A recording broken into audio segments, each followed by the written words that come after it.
In the shadow of the northern mountains, nestled deep in the forest, there was an old cabin that no one dared to approach. It had stood for centuries, weathered and decayed, with its wooden planks warped by time. The locals called it the Whispering Pines Cabin, named after the eerie sound that seemed to come from the trees around it at night. But it wasn't just the wind that made those sounds. The stories told of something far darker that lived there, a presence that still haunted the woods.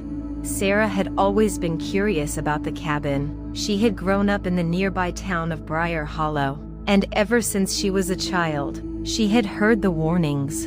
Her grandmother, in particular, spoke of it often, telling her stories of the strange happenings in the forest. The warnings were always the same: never venture near the Whispering Pines. Those who do never return, and those who do come back are never the same. But curiosity gnawed at Sarah. As she grew older, the stories began to feel less like warnings and more like challenges. It wasn't long before she decided to take a trip to the cabin herself, to see if the legends were true. Armed with a flashlight, a backpack, and an overwhelming sense of bravado, she set out one cold evening in late autumn, the air crisp and full of the scent of pine needles. The forest was silent as she ventured deeper into the woods. The sunlight began to fade, and the shadows stretched long and thin between the trees. The further she walked, the heavier the air became, thick with an oppressive quiet that seemed to close in around her. It was as if the forest itself was watching, waiting for something. She reached the clearing where the cabin stood just as dusk settled. It was more dilapidated than she had imagined, its roof sagging, windows shattered, and the door hanging loosely on its hinges. But there was something else too, something that made the hairs on the back of her neck stand up. A strange stillness hung in the air, almost as if the world itself had paused to hold its breath. With a sense of foreboding, Sarah pushed open the creaky door and stepped inside. The cabin was dark, save for the pale moonlight that filtered through the broken windows. Dust motes danced in the air, and the wooden floors creaked under her weight. The place was empty, but there was a faint, unmistakable feeling that she was not alone. The walls were covered in strange markings, scratches, symbols, and odd shapes that seemed to shift in the dim light. She tried to make sense of them, but her mind refused to focus. Every time she looked at one, it seemed to blur and then reform into something more twisted. As she wandered through the cabin, she heard it, a soft whisper, almost too quiet to hear, like a voice carried on the wind. But there was no wind in the cabin. The whispering came from all around her, as if the walls themselves were speaking. The words were indistinct at first, but then they became clearer, and she could make out phrases like "turn back," "you shouldn't be here." Her heart pounded in her chest. She froze in place, her flashlight shaking in her hand. The voice seemed to grow louder, more insistent. "We're watching you. Come closer. We know you," it said fiercely.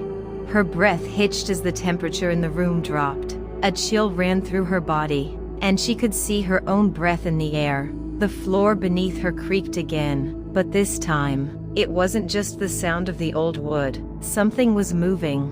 Suddenly, the door slammed shut behind her with a deafening crash. Sarah spun around, her mind racing. She tried the handle, but it wouldn't budge. Panic surged through her veins as she realized she was trapped. The whispers grew louder, swirling around her like 1,000 voices, all speaking at once. Some of them were pleading, others were mocking, but all of them carried a terrible sense of malice. And then, the air itself seemed to change. The cabin felt alive, as if it were breathing, its walls shifting and groaning. Sarah turned toward the far corner of the room, where a dark shape seemed to emerge from the shadows. It was tall and thin, with a figure that was human but not entirely so. Its skin was pale, almost translucent, and its eyes gleamed like black pits. Its fingers were long and crooked, reaching toward her, and as it moved, the air grew colder still. "You shouldn't have come," the figure rasped, its voice a low, guttural hiss. She stumbled backward, her heart racing. "Who are you?" she asked, her voice shaking with fear. The figure tilted its head, its hollow eyes never leaving hers. "We were here first. This place is ours," he whispers. As it spoke, Sarah felt a sharp pain in her chest, like an invisible hand had grabbed hold of her heart. She gasped, unable to breathe, her vision blurred, and for a moment, the world seemed to twist and warp around her. The whispers grew louder, more urgent, drowning out all rational thought. The figure stepped closer, its shadow swallowing the light of her flashlight. She tried to back away, but her legs wouldn't move. She was frozen, rooted to the spot, as if the very cabin had a hold on her. "You are ours now," the figure whispered, its voice echoing in her mind. "We will never let you leave." Suddenly, the whispering stopped. The figure froze, its face twitching as if it were in pain. A low growl rumbled from the depths of the cabin, and then the figure let out a blood-curdling scream. Its body twisted and contorted, its skin tearing open as if something were trying to escape from within. The room seemed to shake, the walls vibrating with an unseen force. With a final, agonizing shriek, the figure vanished into thin air. The cabin fell silent again.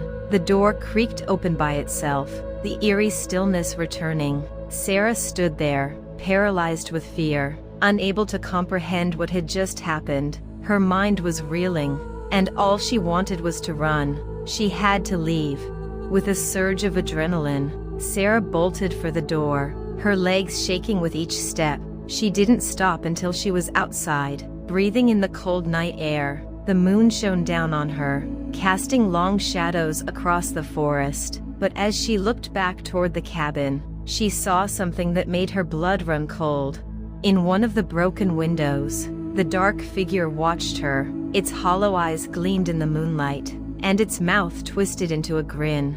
It wasn't over. Sarah ran all the way back to Briar Hollow, but no matter how far she went, the feeling of being watched never left her. Her dreams were filled with whispers, voices calling her name from the depths of the forest, and every now and then, when she passed by the edge of the woods, she could swear she saw the figure standing just out of sight, waiting. No one ever truly leaves the Whispering Pines.